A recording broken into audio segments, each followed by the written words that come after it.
Alright, what's up everyone? Welcome back to another Beach Boys album ranking video. Today we're up to number 20 out of 30, so we're a full 10 reviews in. I actually think this is the 11th review.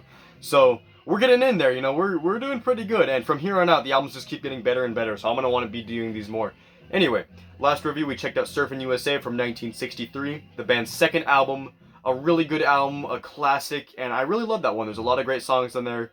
There's a lot of things about it that make it, better than the ones I already covered. But today we're going to touch on an album that's very, very unique, very one of a kind, and just very interesting. I say that about like all these albums are very interesting, but that's the truth. The Beach Boys are an insanely interesting group, and they made a lot of weird shit, and this is one of their weird shit. Well, it's not shit, as you could tell, but it's one of their weird experiments where they did weird shit on it. And it's really cool. I really like that it exists, and without further ado, this album is Beach Boys Party, released on November 8th, 1965, and their third of 3 albums released in 1965, which is fucking crazy. So, for starters, this is not a normal Beach Boys album. This is basically a live, unplugged album, but not really. So, what happened was, 1965, the Beach Boys put out Beach Boys Today early in the year in March, and then they put out Summer Days and Summer Nights in July. Or June or July, I think it's July. So they had those 2 albums out, right? Which for most artists, 2 albums in a year is already fucking crazy. But for the Beach Boys, they had already been doing 3 a year. 64, they did 4. So 2 a year wasn't even, that wasn't really meeting it. So Capitol by the end of the year was like, alright, we need an album out by December, by November. Well, really by November, this is November 8th. But they were like, we need an album out for the holidays. So we can't do a Christmas album because last year you already did a Christmas album. We can't do a live album because last year you already did a live album. And then Brian was like, hey, what if we get together and make an album that sounds like we're having a party, like we're getting together and it's natural and we're just jamming on acoustic guitars. And Capitol was like, alright, so they went through with it, and what came out was this record, and this one is just crazily unique within the discography, but also pretty influential in the grand scheme of things. Because, basically, this album is not an official party album. When you listen to it, it sounds like you're in a room with the Beach Boys with a bunch of people around them. You could see on the pictures, you could see the guys, and there's like people in the background. There's a bunch of pictures. I don't have the pictures on the back. They're like on the beach, and I think in the gatefold, because this actually is a gatefold, which is pretty rare for the mid '60s. You could just see some other people in those photos, but basically, the whole idea was to make it sound like you're in the room with the Beach Boys, and there's a bunch of talking and chit-chat. It's like a little live party thing in a room in a house. And it's just a really cool idea. But it's actually not really that simple. What happened was they actually recorded the songs in the studio. Acoustically, don't get me wrong. They did it, you hear them on the record. It sounds very unrehearsed in a good way, just very raw. And they did record it in the studio, but they intended it to sound like that. But then all the, the background talking and noise, it was all dubbed in later. So while it isn't technically an official unplugged album where it was like MTV Unplugged, for 1965, which was basically 20 years before those got really big, it's really well, actually 30 years ahead before those were big, because 90s is 30 years after the 60s. Kind of crazy. But yeah, basically it was pretty ahead of its time, the idea at least, and I think it came across really well. I have a lot of good things to say about this one, a lot of interesting things to say, but overall, it's a great album. It's really, really a cool listen. So, yeah, this is the original 1965 mono. Really like the design. It reminds me of All Summer Long with, like, all the collage of pictures. Also the Good Vibrations single, just the way they're laid out. But the orange is not a color you see used often on album art in general, but especially, like, in the 60s, just, like, this big, bright orange with the gatefold, which I don't even know why this is a gatefold. You got a jar of honey, but it originally came with a bunch of fan photos that were on little cards. This copy doesn't have those anymore, but it'd be cool to get them someday. But anyway, this album's interesting in a way because 1965, late 1965, by the time this album came out, the Beatles had put out Help, and they hadn't put out Rubber Soul yet. That would come out in another month after this one, but they'd put Help out, and the Beach Boys earlier in the year with Beach Boys Today, Summer Days, Summer Nights. And Bob Dylan was kind of ramping it up with Highway 61, and the Byrds were coming into the formula, and the Rolling Stones with Satisfaction. Music was picking up. Like, people were, all these bands were getting serious about it. People were starting to take their craft seriously. It wasn't becoming just a media platform for singles anymore. Albums were starting to become the main format, and with the Beatles, the Beach Boys, the Rolling Stones, Bob Dylan, we all started to see the album revolution take place, and bands start taking their albums seriously. And the Beach Boys, either intentionally or unintentionally, completely flipped that idea on its head. Now, it wouldn't last very long, as the album after this is one that you guys all know, but if you don't know, it starts with a P and ends with an S, or the first word starts with a P, the second word starts with an S. You guys know what I'm talking about, Pet Sounds. Yeah, so obviously they took that one very seriously, and we will get to that one in a long fucking time from this one. You guys know that. But it's kind of a paradox, because the two albums before this, not necessarily Summer Days, but Today especially, were very serious in terms of the songwriting and the production advancements that Brian made, especially on Summer Days. That one took production to a whole nother level. But just the music in general just started to get a lot more serious, and it flowed with the rest of the musical environment. But they produced this album, and it's just the least serious thing you could ever make. It on a song on here, well, two songs, but technically one. We'll get to that.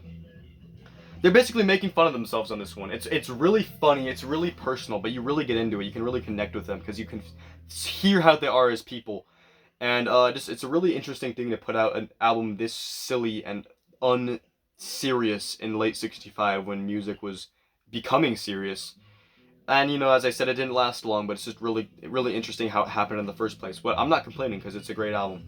So, this one doesn't have as many classics on it because, for one, it's almost all covers, and the reason this album isn't like top 10 or top 15 is because it's almost all covers. I think if they had written original songs for this record in the style you hear, I'll let you listen to the background.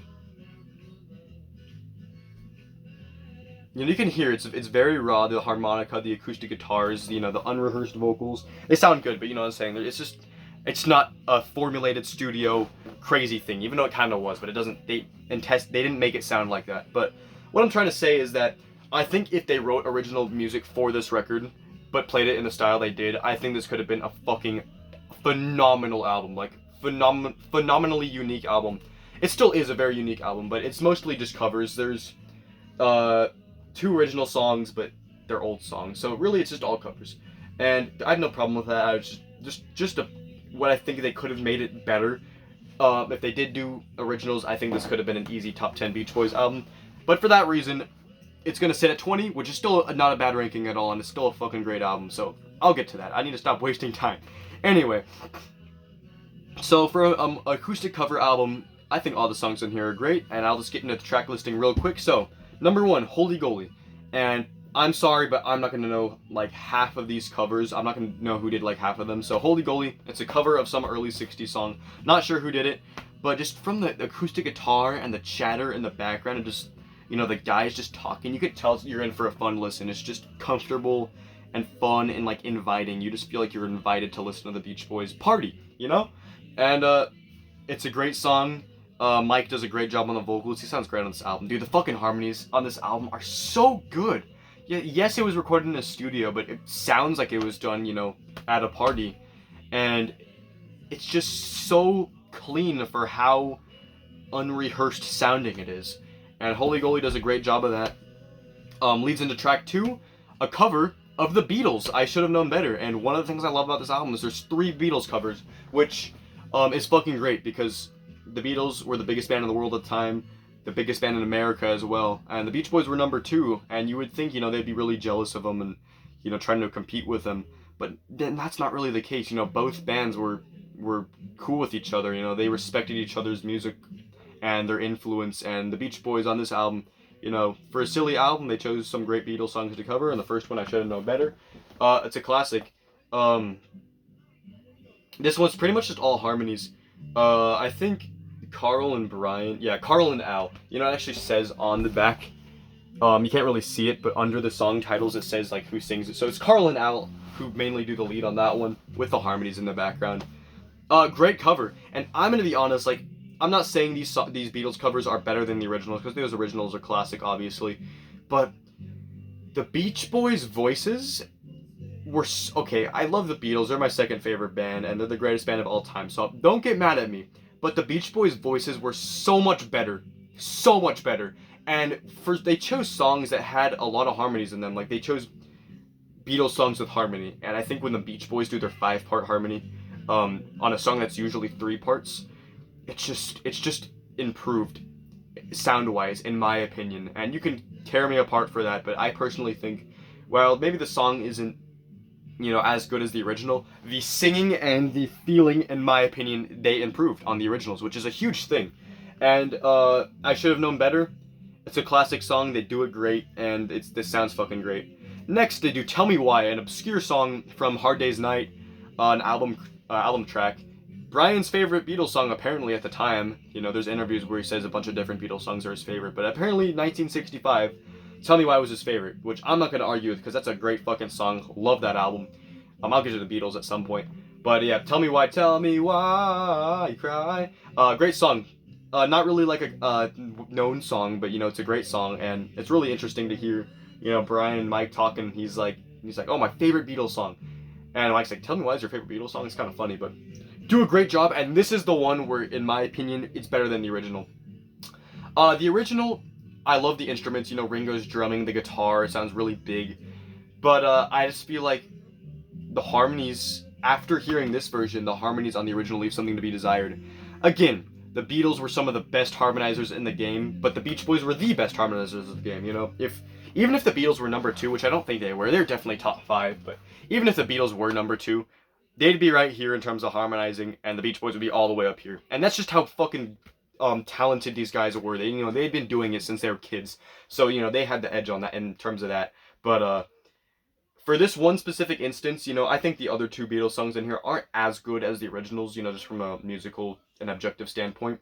I think this one just fits better. I think the energy kind of it works well with this party environment. It's really short, but the fucking harmonies are just, oh my god, so great. It just feels like they're into it, and they just do such a great job. And it leads into a cover of, I know the group, but Rivington's Papa Uma Mau. This is a classic. I mean, people know this song from the Beach Boys because they did it so many times in the early days. It was a staple of the early live shows. They did it. They did it live. Well, yeah, they did it live a lot. They put it on Concert, which was a live album, but they put it on there, and then they put it on here. And dude, this song for me is one of the greatest showcases of Brian's vocal abilities. Just soaring falsetto, soaring head voice, just shouting, high vocal register, just belting the lines out. And when he goes on those the you know what I'm talking about at the bridge, I can't do it because I'm not Brian Wilson, but dude, his voice is fucking beautiful on that bridge, and it's so high and so energetic. And I think, again, this is another song that's better than the original, and it works really well in this party setting. I like when they did it live. I like the original by the Rivingtons, and I love when the Beach Boys did it live, but I think on here, they perfected it, and I think Brian's vocal just sounds great. I said they did it on Concert on the live album, and for some reason, Brian's voice is kind of off on there. You can kind of tell he's having a rough day with his vocals on that specific song, on that specific album. But on this album, and the Lost Concert, which you can find on YouTube, his vocals are fucking spot on, but I think here takes the cake because it's so well recorded and well done. So, better than the original in my opinion. The harmonies are great. Beautiful. Mountain of Love. Don't remember who did the original, but great job, guys. Good song. Mike does the lead. There's great harmonies. Really can't say much more because it's just, again, it's a cover of an old song, but it's reworked into a acoustic party setting. It's acoustic guitars, bongos, acoustic instruments, just voices and simple things, really. And yeah, Mountain of Love is a solid track. I'm actually gonna trace back to Tell Me Why just for a second because of the acoustic instruments, Brian is using an acoustic bass, and it's not really audible in the Beatles original, but when they do this cover version, the bass is so clear, and it really makes evident how amazing McCartney's bass lines were, and Brian does just a flawless job at playing it. So, again, that's another reason why I personally enjoy the Tell Me Why on here better than the original Beatles song, because I feel like they just took it into a different direction that made it more interesting, in my opinion. And the bass, just being able to hear that moving bass line just really loudly is really cool. Next, you got To Hide Your Love Away. John Lennon classic. It was written by John and Paul, but mainly it was a John song. Absolute fucking classic. The original is great. And Denny sings this one. And, dude, they picked I don't know how the Beach Boys worked it out, but they chose the right voices for the right songs, all the, you can hear it in the background, this song. Mike singing it. So, Mike, like, all the sillier songs, the more fun songs, Mike's on those. Some of the other covers, you have Carl and Al, and Brian sings all the high stuff, but, for a song like You've Got to Hide Your Love Away with a really nasally John Lennon vocal, they choose Dennis, and he does, like, a very similar sounding style to John, and I think it works fucking great. I don't think it's as good as the original, obviously, but they do a great fucking job. It's a classic song. I almost said great fucking John. Whoa. But no, they do a great job, and, I don't think it improved upon the original, but I think it's just a good cover. Next, to end off side one, is a cover of the Everly Brothers' Devoted to You, a fucking classic, and this one's beautiful. So the Everly Brothers, as you know, the greatest duo in pop history, I think, the greatest duo in music history. Phil and Don Everly, both of them passed away. One just passed away recently, but in truth, they're one of the most influential artists of their time. Beatles, Beach Boys, all these people were influenced by them, just by their harmonies, by their guitar, by their songwriting.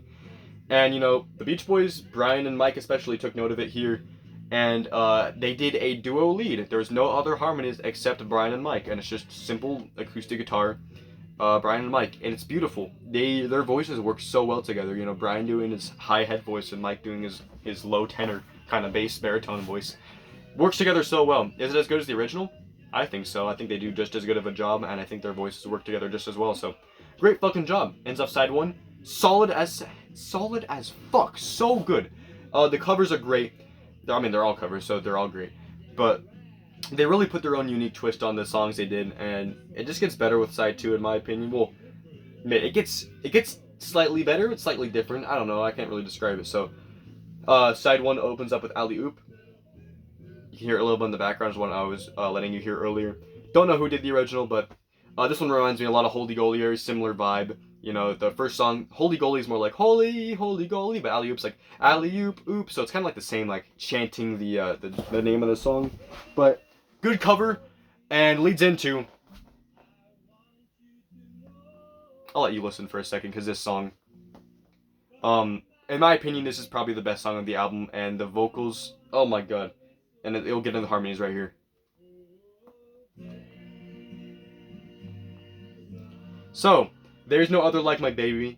I don't know who did the original. I'm sorry. I really need to look into this stuff more. But, dude, what a fucking phenomenal song. Who knows if this is better than the original, or if the original is better. But all I know is that they did a great fucking job.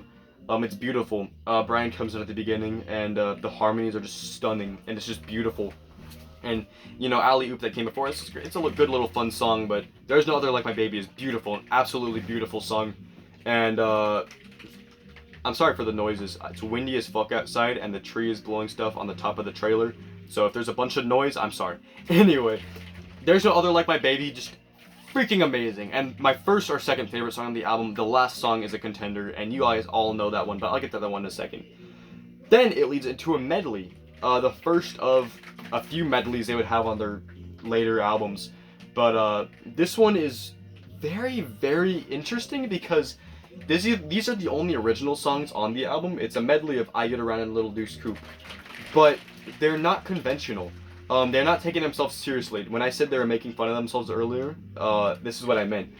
They do them good, but like they're obviously making fun of themselves, just having a good time, messing up the lyrics, doing funky stuff, and I love it. It's just funny and it's so genuine, and you could tell they're having a good time. You could tell they did not labor over the medley on here. You could tell they were just having fun, and it's just great. It's just fun and entertaining. Obviously the originals are way better because they're classics, but it's kind of funny to hear them do it because you hear Mike's voice on these, and it's like they're just having a good time. And I can't really say much more. It's a little fun medley, and leads into the final two songs in the album. Two fucking great songs. I think they're The next song is like the third best, and the last song is like the best or the second best. So the next song is The Times They Are A-Changin', Bob Dylan cover, Al sings it. And again, how do they always know which member would sing the songs? It's crazy. Bob Dylan, very folky, kind of not really raspy, but like earthy voice. Same with Al. Al had that same kind of voice, and they chose him for this song, or he chose it. And I've listened to the original plenty of times, and I'm gonna be completely honest with you. Is this one better than the original? Maybe, maybe not. But do I enjoy it more? Completely. Al's voice is just it conveys that same feeling that Bob Dylan wrote about so well, and just that earthy tone that he had is just great. It's just fucking great. And you could hear the medley in the background. Pretty funny. Anyway, Al, great fucking job on the song, man. And like he's watching this, I'm telling him personally. Anyway, if he's watching this, Al, if you're watching this, great job on the song. But no, he really does a great job of a classic song, and it leads in to the last song on the record, the only single from this record, and probably one of the top 10 most popular Beach Boys songs, Barbara Ann. Ba ba ba ba Barbara Ann. You guys know the song. I don't even need to say it, but a fucking classic, a cover of the Regents. I was gonna say the Mystics, but that's Hushabye. No, the Regents did Barbara Ann in 1961. It was their song, but the Beach Boys covered it in '65 on this album, later released as a single, and fucking classic. It went to number 2 on the charts, which was a huge success, one of their biggest hits they ever made, and really, I really can't say anything more about it. It's a fun party take on the song, but I think they improved upon it just because their voices are so much better. The original feels infinitely more dated, I always knew this song. Barbara Ann was like the one Beach Boys song that I have known since I was a baby. I've always known, just the ba ba ba ba Barbara Ann. That just, I've always known what that was. Even before I knew who the Beach Boys were, I knew what that was. And, the original has a much more, wishy-washy, old-sounding feeling. You could tell that's from 1961. This one, dude, I always thought it was just, I don't know, like some popular song. I thought it was like 80s or something, but no. I mean, it's obviously not 80s, but what I'm saying? It feels modern. And just the voices, Jan and Dean helps out with falsetto. I'm pretty sure Jan and Brian do, or not Jan, Dean. Not Jan and Dean, just Dean from Jan and Dean. So Dean Torrance actually does duo falsetto with Brian on this track, and it sounds really great. It's just iconic. The Bobby Rand, take my hand. Just everybody knows that. It's a great fucking classic song, and it's really probably part of the reason this album did so well. The album went to number 6 at the time, which was a good showing, and when it was released by Capitol for promotion, it wasn't the usual promotion. What they did was they would release it to stores and everything, and they would have the shelves with the album in it. But then Capitol actually manufactured 1 million bags of potato chips that, for people who bought this record, could pick out a bag for free just with the record they bought, which is really fucking cool. I think that's a really cool idea, and I've looked on the internet to find if those chips still exist. I can't find them anywhere. All I can find is one picture with Brian next to them. So if anybody can track down a bag of those unopened chips, or just if someone could track down a bag of the Beach Boys party chips, let me know, because I'd love to get some. But that wraps up the album.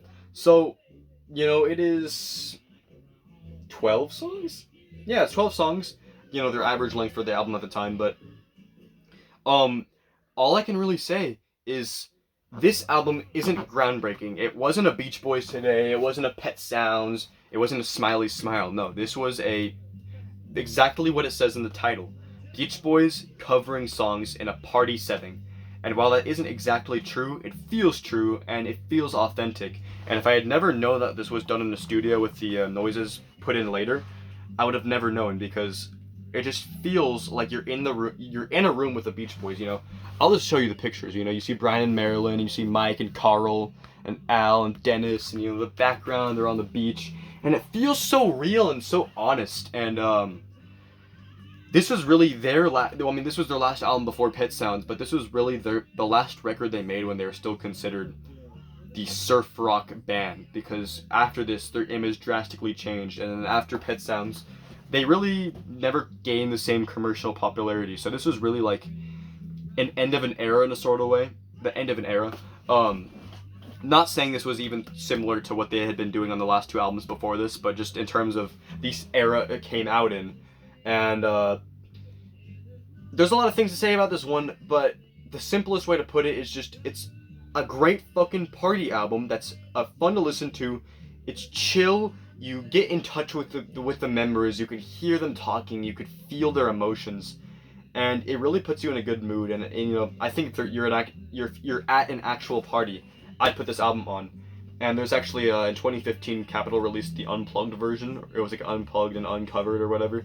It's a blue cover where it's basically like the sessions for this album, but they take off the studio chatter, which I like the studio chatter because it makes it feel more party. But I see why they did that, and that one's a really cool listen. So check that out if you haven't listened to it. Check this one out if you haven't listened to it. They're really interesting records. But really, it's just a fun party album that's really chill.